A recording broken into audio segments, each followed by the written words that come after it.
Shall we have breakfast together?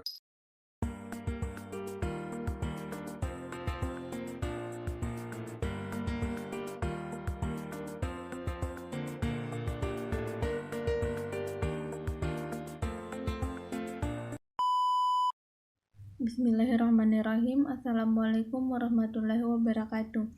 Perkenalkan, nama saya Mutmainah dari kelompok 12. Adapun rekan saya yaitu Nurweni dan Hardianti. Untuk mempersingkat durasi video, saya mempersilahkan kepada pemateri satu saya yaitu Nurweni untuk menjelaskan materi pertama.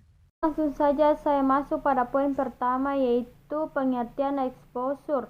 Exposure adalah ukuran kepekaan dari nilai mata uang domestik. Artinya, exposure merupakan gambaran dari tingkat atau derajat perubahan nilai suatu objek dalam mata uang asal karena perubahan. Exposure berhubungan dengan nilai mata uang domestik real, oleh karena nilai aset dan kewajiban ditentukan pada suatu saat tertentu, dan nilai pendapatan operasi dihitung selama periode waktu tertentu. Maka kita melihat bahwa exposure terdapat pada sediaan atau stok dan aliran atau flow. Exposure ekonomi. Pengertian exposure ekonomi. Exposure ekonomi didefinisikan sebagai perubahan nilai perusahaan karena perubahan kurs mata uang. Dua sumber exposure ekonomi adalah exposure transaksi dan exposure operasi. Exposure ini merupakan exposure yang paling penting diperhatikan oleh manajer, karena tujuan manajemen keuangan adalah memaksimumkan nilai perusahaan. Mengukur dan mengelola exposure ekonomi. Exposure ekonomi berfokus pada dampak dari fluktuasi mata uang pada nilai perusahaan.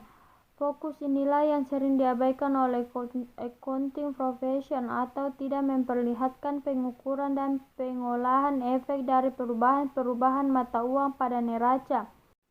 Selanjutnya, exposure ekonomi dibagi menjadi dua jenis. Yang pertama, exposure transaksi adalah keuntungan atau kerugian yang timbul dari pembayaran kewajiban kontrak yang didominasikan oleh mata uang asing. Pembayaran kewajiban ini langsung mempengaruhi aliran kas perusahaan. Yang kedua yaitu exposure operasi adalah pengaruh fluktuasi nilai tukar mata uang terhadap biaya dan pendapatan perusahaan.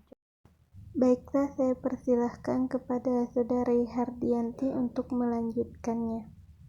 Bismillahirrahmanirrahim. Saya akan melanjutkan penjelasan dari materi kelompok kami, yaitu pengertian exposure translasi.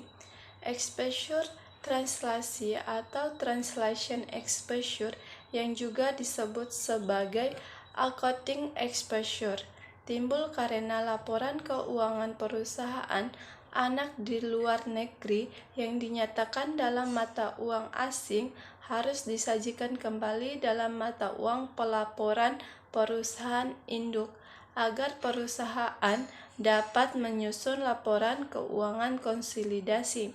Mengelola exposure translasi. Exposure translasi muncul pada saat sebuah perusahaan multinasional mentranslasikan data keuangan dari tiap anak perusahaan ke dalam valuta negara asal bagi tujuan konsolidasi. Sejumlah perusahaan multinasional berupaya menghindari exposure translasi dengan mencocokkan kewajiban luar negeri dengan aktiva luar negeri. Teknik hedging. Hedging pada dasarnya dilakukan sedemikian rupa agar nilai aliran kas menjadi stabil, tidak tergantung perubahan kurs. Hedging dengan demikian bisa didefinisikan sebagai nilai transaksi mata uang asing yang dibutuhkan agar nilai aliran kas di masa mendatang tidak tergantung pada perubahan kurs. Terlihat bahwa aliran kas dengan hedging menunjukkan variasi yang lebih kecil. Dengan demikian, risiko aliran kas yang di hedging lebih kecil dibandingkan dengan aliran kas yang tidak di hedging. Itulah penjelasan-penjelasan dari kelompok kami. Mungkin itu saja yang bisa disampaikan oleh kelompok kami. Lebih kurangnya mohon dimaafkan. Wassalamualaikum warahmatullahi wabarakatuh.